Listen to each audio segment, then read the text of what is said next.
Paşinyana generallarından xəyanət. Sarkisyan gizli işbirliyinə girir. Bakıya qarşı müharibə anonsu. Ermənistanın baş naziri Nikol Paşinyanla sabiq prezidentlər arasında qarşıdurma yeni fazaya qədəm qoyub. Bir müddət əvvəl Gümrüdə keçirilən seçkilərdə ikinci prezident Robert Köçəryanın diktəsi və planı ilə məğlubiyyətə uğradılan mülki müqaviliyə yeni zərbə Respublikaçılar Partiyasından, yəni Serj Sarkisyan cəbhəsindən gəldi. Bugün erməni müxalifəti Robert Köçəryanın gizli şəkildə dəstəklədiyi Vardan Qukasyanı Gümrü meri seçib. Respublikaçılar Partiyasının 35 illiyinə həsr edilmiş tədbirdə çıxış edən sabiq prezident bir sıra açıqlamaları ilə revanşistlərə səslənib və 2026-cı il seçkiləri ilə bağlı əsl niyyətini ortaya qoyub. Sarkisyanın çıxışını eyni zamanda Azərbaycanla Ermənistan arasındakı normallaşma prosesinə və imzalanacaq sülh müqaviləsinə qarşı kimi də şərh eləmək olar. Çıxışdan sonra müxalifətin, xüsusən də respublikaçıların nəzarəti altında olan media qurumlarında bəy tərifi və çıxışın bəhbəhlə tirajlanması sistemli və planlı işin gedişindən xəbər verir. Bununla belə qeyd eləmək yerinə düşər ki, gün ərzində Ermənistan parlamentinin spikeri Alen Simonyanın Serj Sarkisyan və müxalifət partiyası haqqında açıqlamalarından sonra qarşı tərəfdən belə bir cavab gələcəyi gözlənilən idi. Üçüncü prezident mütəmadi çıxışlar və müraciətlər səsləndirsə də, bu dəfə barıtı çox eləyib. 2020-ci ilin müharibəsindən sonra regionda baş verən proseslər, geosiyasi dəyişikliklər, güc balansının yenidən formalaşması, təbii ki, revanşist qrupların planlarını suya qərq edib. Bu səbəbdən də ideoloji ajiyataj, PR və sosial media hücumu xüsusən də 2026-cı il seçkiləri ərəfəsində aktivləşib.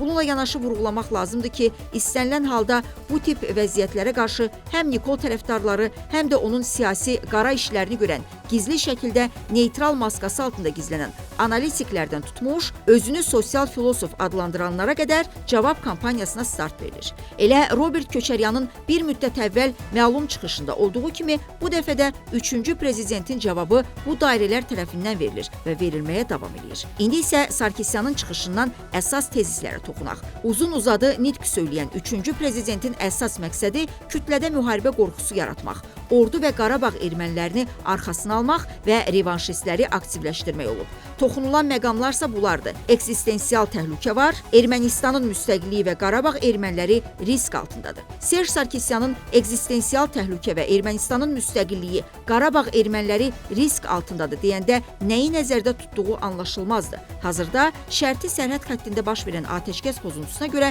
birbaşa erməni ordusu məsuliyyət daşıyır. Erməni kütlə informasiya vasitələrində Azərbaycan hərbçilərinin dinc sakinlərin evlərini və təsərrüfatlarını atəşə tutması barədə tirajlanan xəbərlər sırf cəmiyyət üçün hesablanıb. Hakim komanda bir tərəfdən sülh müqaviləsini imzalamağa hazır olduğu barədə mesajlar verir, digər tərəfdən də atəşkəsi pozaraq vəziyyəti qəlizləşdirir. Bu isə vətəndaş müqaviləsi elitasının müqavilənin imzalanmasını 2026-cı il seçkilərinə qədər yubatma niyyəti güddüyünü ortaya qoyur. Sarkisyanınsa bu tip açıqlama verməyində əsas niyyəti xalqı təşviş içində saxlamaq, hakim partiyanın yarıtmaz fəaliyyəti nəticəsində ölkənin təhlükə qarşısında qaldığını beyinlərə yeritmək, 2026-cı il seçkilərində qalib gələcəyi təqdirdə bu problemləri həll edəcəyinə vəd verməkdir. Bu çıxışı seçki platforması kimi də qəbul eləmək olar. Eyni zamanda Qarabağ ermənilərinin risk altında olduğunu ifadə eləməsi, Qarabağ klanını yenidən aktivləşdirərək onları təşkilatlandırma məqsədi güddüyünü söyləmək olar. Rəsmi rəqəmlərə görə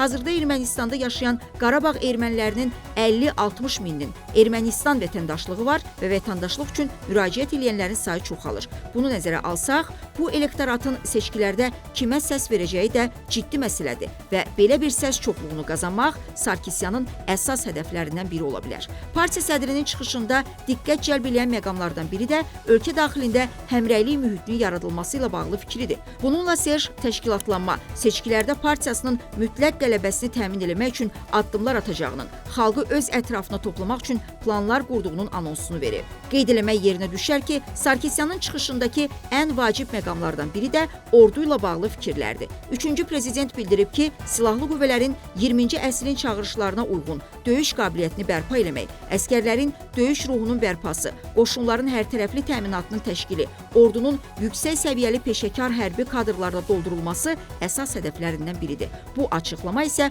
onu deməyə əsas verir ki, 2026-cı il seçkilərində respublikaçıların qələbə qazanacağı təqdirdə regionu yeni müharibə riski gözləyir və Serj revanş ölkəni müharibə fəlakətinə sürükləyəcəyinin anonsunu verir. Eyni zamanda keçiriləcək parlament seçkilərində qələbə qazanmaq istəyən Sarkisyan həm ordudan dəstək istəyir, həm də işlərin istədiyi məcrada getməyəcəyi təqdirdə küçə mitinqləri ilə hakimiyyəti təhvil verdiyi Paşinyanı ordunun gücü ilə devirəcəyi barədə təhdid eləyir. Ehtimal eləmək olar ki, bu planlaşdırılan məsələdir və artıq ona yaxın olan şəxslər orduda təbliğat aparır, müəyyən generalları öz tərəflərinə çəkmək üçün işlərə başlayıb. Partiya sədrinin çıxışında diqqət çəkən məqamlardan biri də peşəkar diplomatik korpusun formalaşdırılması və müttəfiqlər, tərəfdaşlarla münasibətlərin bərpası ilə bağlıdır. Bu isə Serjin Azərbaycan-Ermənistan danışıqlarını uzadacağına işarədir. Sarkisyan seçkilərdə qalib gələcəyi təqdirdə danışıqları dalana dirəyəcəyinin anonsunu verməklə yanaşı, Rusiya ilə münasibətlərə üstünlük verəcəyinə işarə eləyir. Bununla da şimaldan dəstək almaqla yanaşı, iki ölkə münasibətlərinin normallaşması əleyhinə olan bir sıra xarici və yerli qruplara yaxınlaşmaq istəyini reallaşdırmaq niyyətini güdür. Aydındır ki, Serj Sarkisyanın çıxışı revanşistləri və sülh müqaviləsinin imzalanmasını istəməyən qrupları aktivləşdirmək, özünə cəlb eləmək məqsədi güdür. Təbii ki, baş verənlər hakim partiya tərəfindən diqqətlə izlənilir və vitse-spiker Ruben Rubinyanın elə dünən hakim partiyanın seçki öncəsi proqramında Şuşa və Hadrutun azad edilməsi ilə bağlı vədlər olmayacaq açıqlaması birbaşa Serj komandasına cavabı idi. Bununla hakim partiya bildirir ki, 2026-cı il seçkilərinə heç bir müharibə, revanş, Qarabağ kimi şüarlarla qatılmayacaq. Bunu eyni zamanda Qarabağ ermənilərini qızışdıran qruplara və separatçı tör-töküntülərə cavab kimi də qəbul eləmək olar. Eyni zamanda Nikol Paşinyanın elə bugün bütün çətinliklərə baxmayaraq sülh gündəminə sadiq bəyanatı da cavab kimi dəyərləndirilməlidir və hökumətin revanşizm,